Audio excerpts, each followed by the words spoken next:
Shalom, selamat pagi, selamat menikmati hari baru, hari karunia Tuhan hari ini.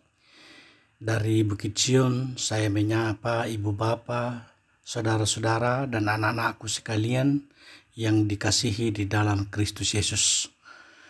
Kita akan memulai aktivitas kita, namun sebelum kita memulai kegiatan kita meminta pertolongan dan penyertaan Tuhan. Kita meminta petunjuk dari Tuhan lewat firman-Nya dari Amos pasal 3 ayat 9 sampai dengan ayatnya yang ke-15. Amos pasal 3 ayat 9 sampai 15. Sebelum kita membaca dan mendengarkan firman-Nya, mari kita minta kekuatan di dalam doa.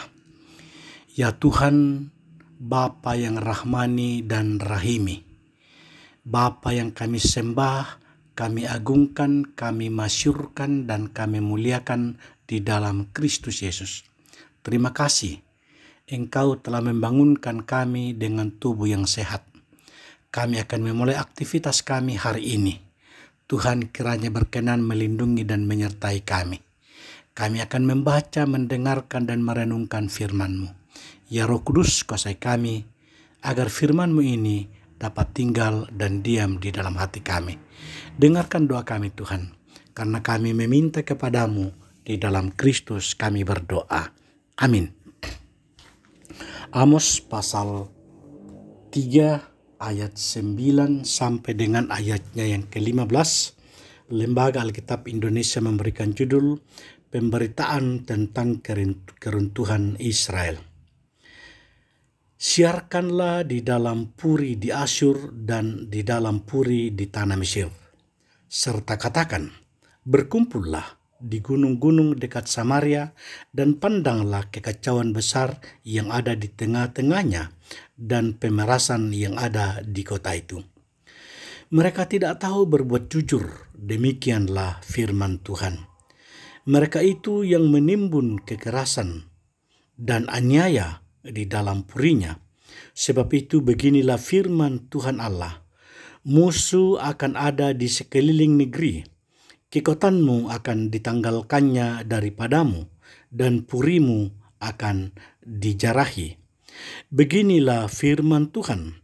Seperti seorang gembala melepaskan dari mulut singa 2 tulang betis atau potongan telinga, demikianlah orang Israel yang diam di Samaria akan dilepaskan, seperti sebagian dari katil dan seperti sepenggal dari kaki balai-balai.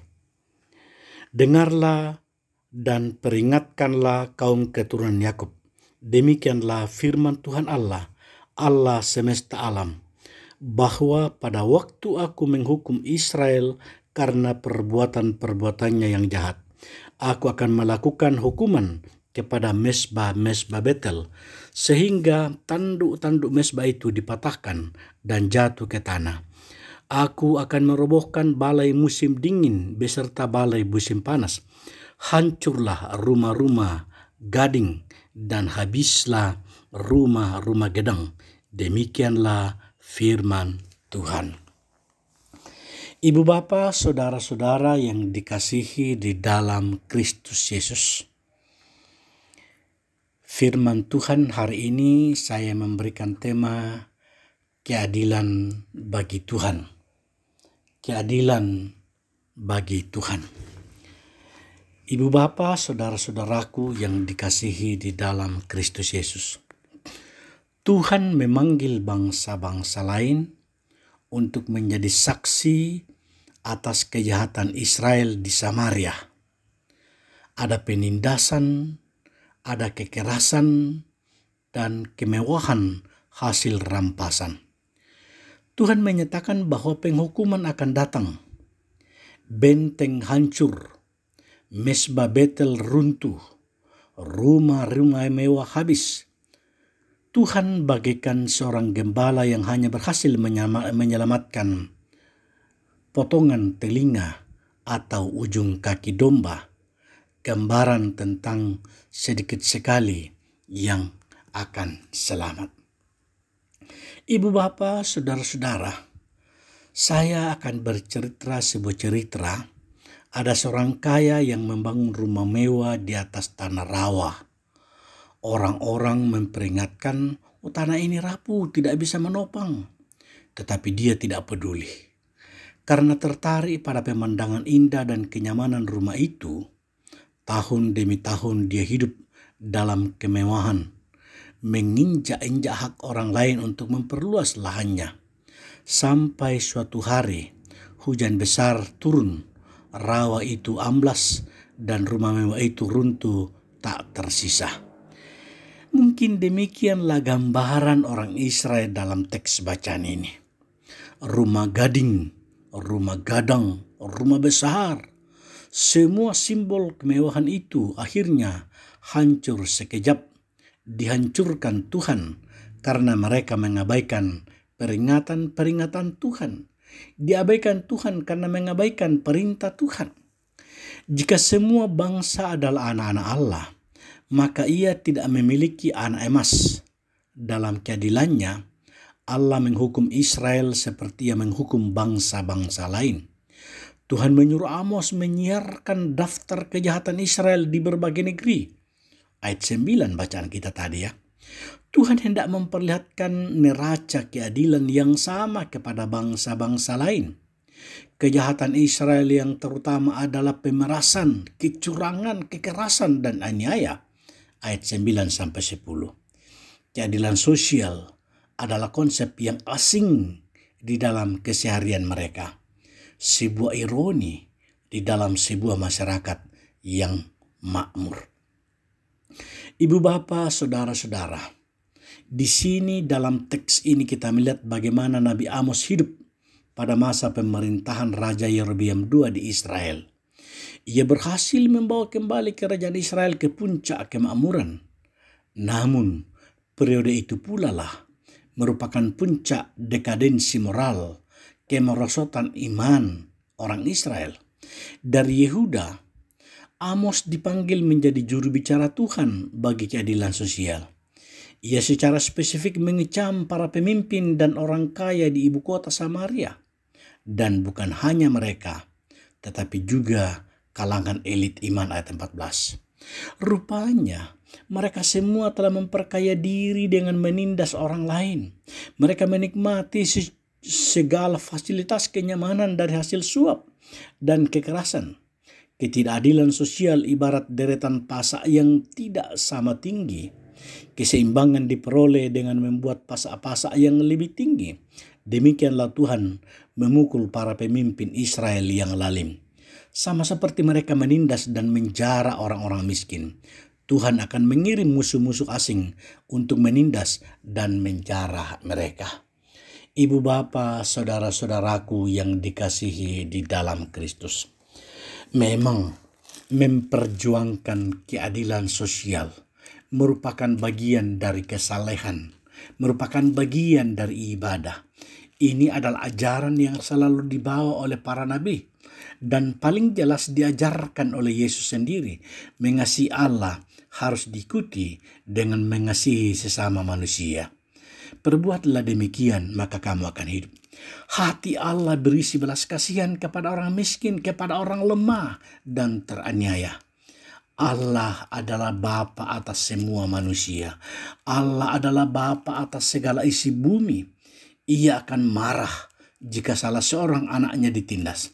Karena itu, dengan serius dan dengan sekuat tenaga, usahakanlah untuk selalu bertindak adil dimanapun kamu berada.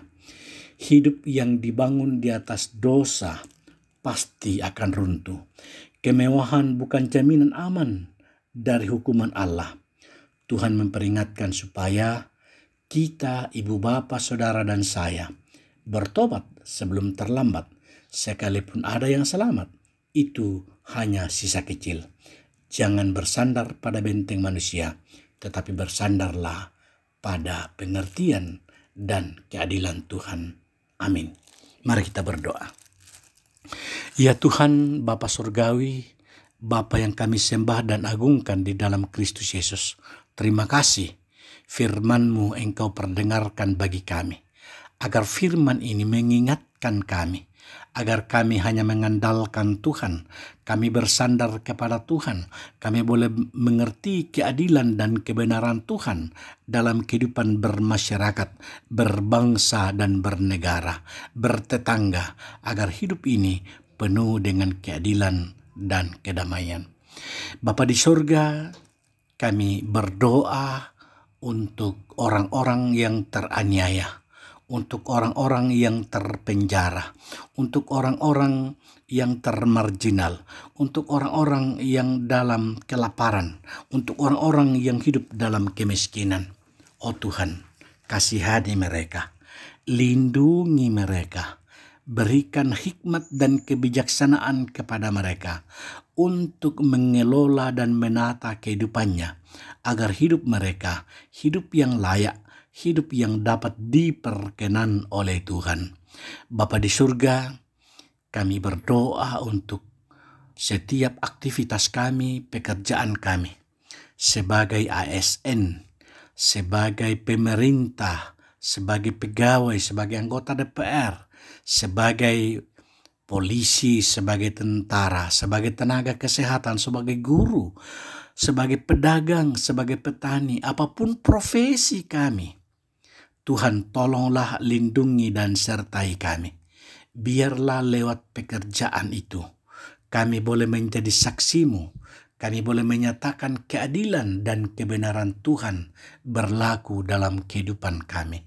Berkati bangsa dan negara yang tercinta, berkati pemerintah kami secara khusus di daerah Tanah Toraja ini, berkati bupati dan wakil bupati, berkati Forkopimda, berkati seluruh aparat, berkati seluruh camat, lurah, lembang, kepala dusun, kepala RT. Berkati kami semua, bahkan berkati kami di dalam rumah tangga kami, dalam aktivitas kami, karena kami percaya Tuhan tidak akan meninggalkan kami, melainkan Tuhan selalu bersama-sama dengan kami.